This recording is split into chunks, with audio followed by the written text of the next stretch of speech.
どうも作曲家のトイドラです。今回はパッドメセニーグループの Have You Heard という曲を分析していこうと思います。パッドメセニーグループといえば、フュージョンのね、伝説的なバンドというわけなんですけれども、Have You Heard はその中でも特に人気が高い不朽の名作ってやつですね。テーマが4分の7拍子という変拍子でとても印象的なんですね。しかもこの曲は明確に中東の音楽をフィーチャーしているような雰囲気があって、全体的に教会旋法の香りが漂うモードジャズになってますね。さあ、では早速見ていこうと思います。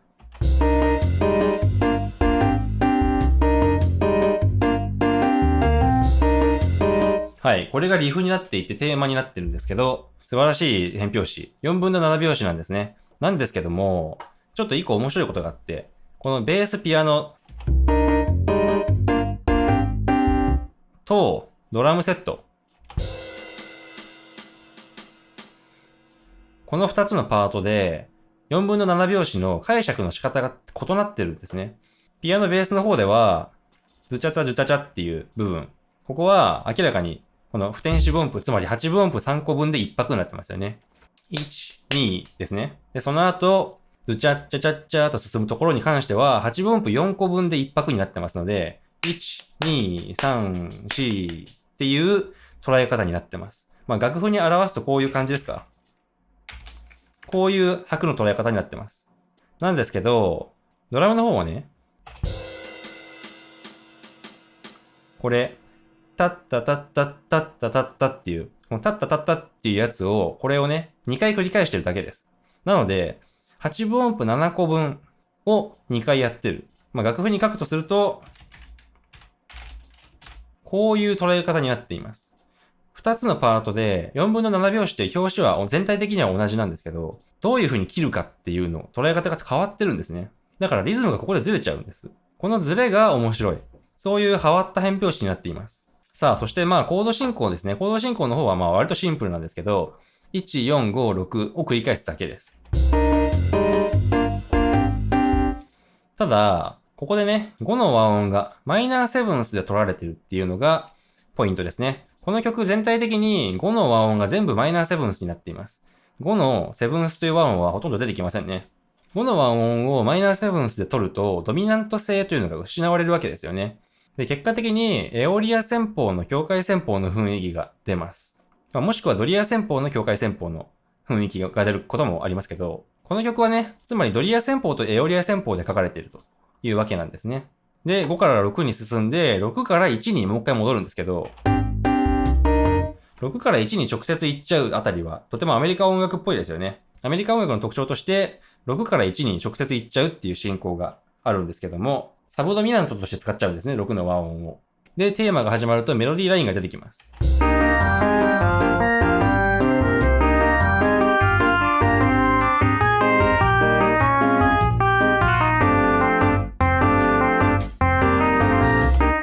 このメロディーラインは見事ですね。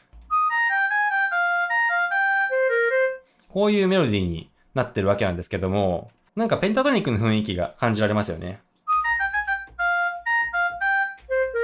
この辺とかすごいペンタトニックっぽい。なんですけど、こことかね、半音が混ぜられてますね。この半音が混ぜられてることによって、なんかペンタトニックのどっこいショーみたいなお祭り感じゃなくて、色っぽい、中東音楽っぽい響きになっているかなというふうに思いますね。で、それから、跳躍進行がとても多いです。メロディーがまず、跳躍から始まっていきますし、ここも結構跳躍してて、で、ここでぐわっと10度の跳躍を含みますよね。で、ここでも7度の跳躍をする。この跳躍進行の多さも、ペンタトニックのその土臭さを消す上で役に立っていると思います。で、挙句の果てには、ここまで上がっちゃいますからね。めっちゃ音域広いですよね、このメロディーライン。すんごい歌いづらいメロディーですね。歌わされてるんですけどね。これボーカルが歌わされるメロディーなんで、よく歌えるなって感じですけど。はい。このメロディーラインね、聞いてわかる通り、中東音楽の雰囲気が非常に強いので、パッドメセニーグループとしてはそういう狙いがあったんだろうなというふうに思います。で、コード進行に関してですけど、ここでちょっとね、リフトの変化が現れてきます。一瞬平行長調に転調して、この1小節間、補足低音をするんですよね。ドミナントを補足しています。平行長調でドミナントを補足しながら、上でどういう和音を鳴らしてるかっていうのが、これ結構面白いんですけど、ここね、反復進行してるんですね、なんと。平行調の4、1というコード進行をまずします。で、その後で、これね、平行調における4調、つまり家族調における4、1の進行をもう一回します。つまり4、1っていう S 進行のコード進行を2回やってると。まあ、こっちのコードネームで見た方がわかりやすいですかね。A フラットから E フラット。で、その後 B フラットから A フラット。完全に4で下がってますからね。で、ここで、まあ、4調の4という和音が鳴らされた時に、一瞬ここに変化音が出てきますね。D フラットという音が出てきます。この D フラットはね、とても効果的です。ここで瞬間的にフリギア旋法が匂うんですね。フリギア旋法、まあ民族音楽的ですよね。で、ここの変化音を、まあ強調するために、メロディーラインでもこの D フラットの音弾いてます。普通、こういうモーダルインターチェンジとか転調とかした時って、メロディーラインが変化音を弾くと、その部分転調の感じが強烈に映ってしまうので、あんまやらない、避けることが多いんですけど、ここでは、あえてやってますね。あえてやるってことは、この音を強調したかったんですね。一瞬のフリギア旋法見事です。で、さらにちょっと深読み的なことを話してますと、ここのコード進行ね、これ反復進行だって言ったんですけども、このピアノの和音の部分だけ A フラットメジャーを中心で見ると、A フラット、E フラット、D フラット、で、最後に A フラットに戻ってくるっていうコード進行ですね。で、このコード進行ってブルース進行ですよね。1、5、4、1って進むわけですから、このブルース進行を平行長調の続音を補足しながら上でやってるって考えたときに、この曲は実はブルースの要素を持ってるっていうことをひそひそっと囁かれたような気分にもなります。で、実際後で話すんですけども、この曲、中間部分のソロのコード進行はブルース進行になってます。はい。で、ここの1小節間だけ平行長調に一瞬転調して、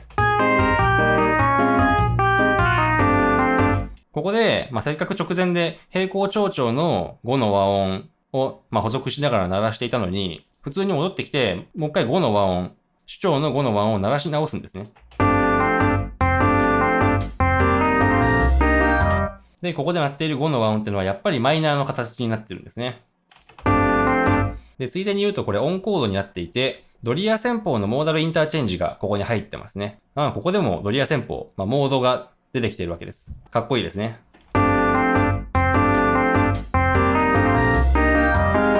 で、この後はメロディーラインがハモリが追加されていて、繰り返されるんですけども、このハモリもね、結構特徴的なんですよね。普通こうはハモらないだろうっていうハモり方をしてます。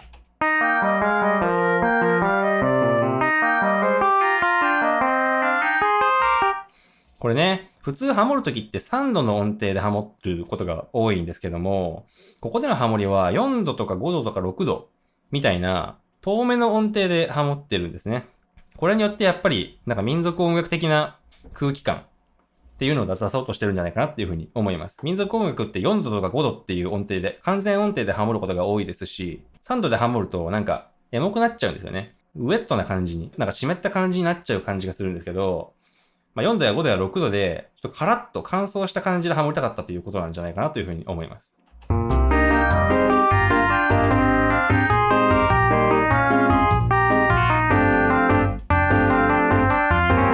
で、この辺までは一緒ですね。で、ここからまあ5から4に行っちゃう弱進行をします。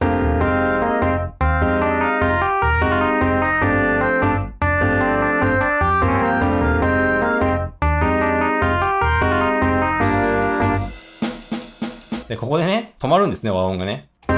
まあ4の、この f マイナーナインス、4の和音から g マイナーセブンス、まあ、5のマイナーの和音ですね、に進んでいって、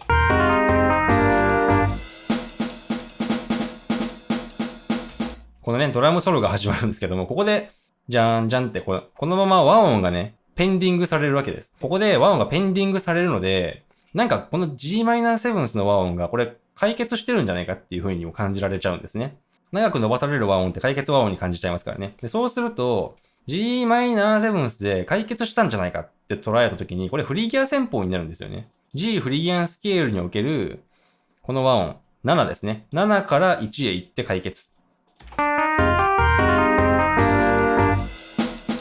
っていう感じの印象も受けてしまいます。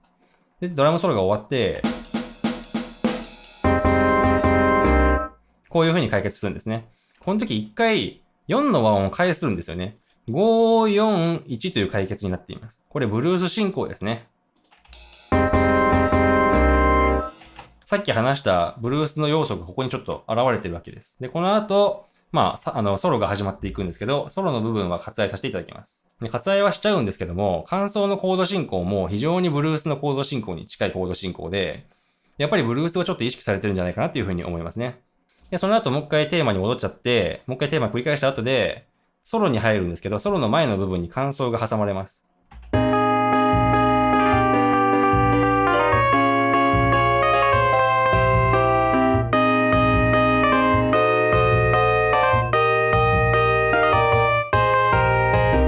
で、ソロに入っていくと。ここね、補足低音なんですね。やっぱり補足低音の上でコード進行は反復進行します。6から5に下がる。つまり半音下の和音に下がるっていうコード進行ですけど、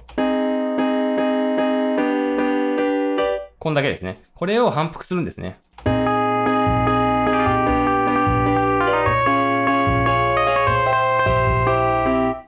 補足低音の上で反復進行。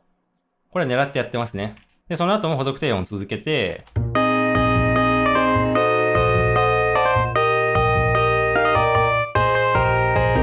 こんな感じで決めが入って、1の和音に普通に解決していくんですね。で、これ、さっきテーマの中で出てきた補足低音の時もそうなんですけど、この鳴らしてる音が第5音じゃなくて第7音、つまりそうじゃなくて死の音ですね。一瞬平行長調に部分的に転調して、その平行長調の続音を鳴らしてるっていうような雰囲気になるんですけども、この曲がね、先方和声であるってことを考えたら、7から1へ解決できる。つまり、7から1に解決っていうことが、先方和声だったら普通にできますので、これはなんか、やっぱり先方和声を匂わせてるのかなというふうにも解釈ができますね。で、ソロに入っていくんですけど、ソロは割愛します。で、ソロのコード進行ね、こういうコード進行なんですね。C マイナー、F マイナー、C マイナー。で、その後、A フラットセブンス、G セブンス、C マイナーセブンスと。これ、ブルースのコード進行に非常に似てますよね。このソロの部分でもコード進行はブルースをちょっと匂わせてる。ですね。この曲、全体的には中東の民謡音楽っぽく作られているものの、ちょっとブルースの要素も入ってるということが、ここから伺うことができます。はい。で、ソロが終わりまして、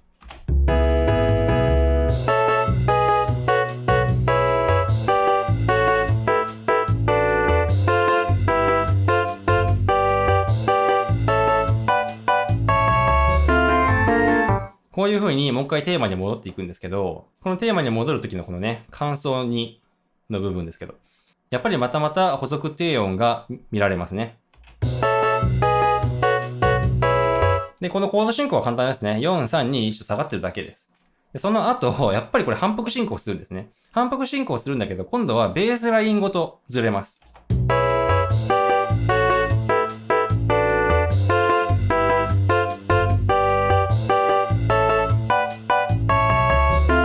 で、最後は D マイナーキーに解決していくんですけど、その前の2小節。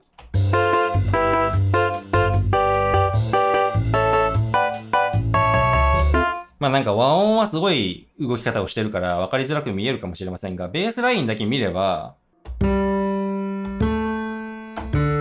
いう風に進んでますよね。こういう風に進んでるだけです。4のメジャー、5のメジャー、そして1のマイナーという風に。4、5、1って進むのを、和音をめっちゃずらして補足点をしながらやってるだけですね。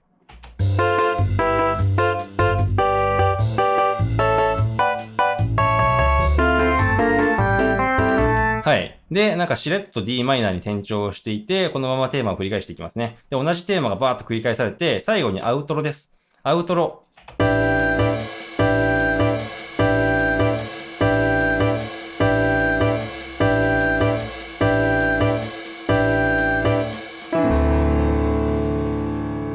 うん、かっこいい。ここまでずっと4分の7拍子を引っ張ってきていて、変拍子をずっと香らせていたわけですから、ここで3拍子をね、ずっと繰り返して決めを繰り返すと。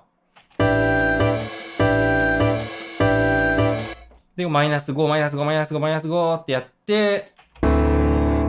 このすごいおしゃれなね、このオンコードの形、テンションが多い形での1の和音に解決していくと。非常におしゃれですね。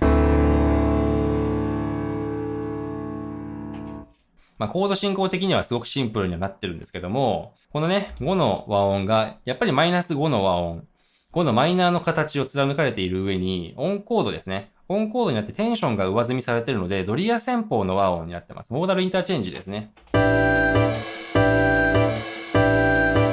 で、最後に鳴らされるこの1の和音もね、テンションがとても多い。テンションがとても多いので、オンコードになってますね。で、この左手のピアノがね、この完全5度の5度体積の形をとってるんですね。いや、非常に境界線法的でいい響きです。最後の部分まで工夫が尽きないですね。はい、というわけで分析は以上になります。いい曲ですね。パッド・メセニーの曲は、もっとポップな曲もあるし、もっと難解なジャズっぽい曲もあるし、すごく作風がね、幅が広くて、とても実験精神に富んでてさすがだなというふうに思います。昔のアーティストなんですけど、今分析しても全然面白いですね。というわけで今回はここまで。面白いと思っていただけましたら、チャンネル登録、高評価どうぞよろしくお願いします。ではありがとうございました。